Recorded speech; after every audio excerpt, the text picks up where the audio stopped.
I'm sure my colleagues will get into the details of this, but the biggest problem is why don't we get buy-in? Is number one, because we're talking about a change. We're doing this because we want to change something, and usually the first reaction of human beings is usually, we resist change. Why do we have to change? And we don't get buy-in because people are not brought into the idea to start with. Maybe they didn't participate in actually crafting this idea. It just was dropped on them by somebody else, and it says, let's do this, and then we expect buy-in. And a lot of times, executives, they get buy-in, but they call that the mechanical buy-in. I'm just signing up on something because the boss said so, and things like that.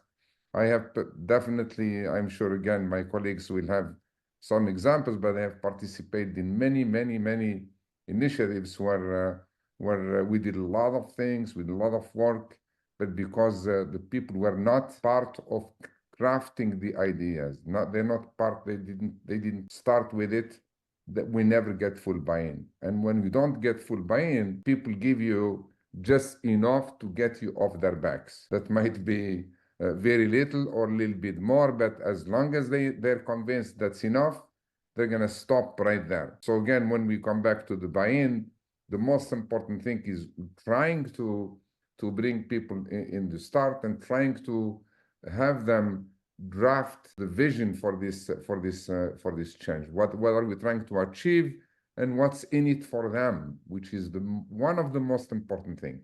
If they don't see anything in it for them, they're never going to get the buy-in.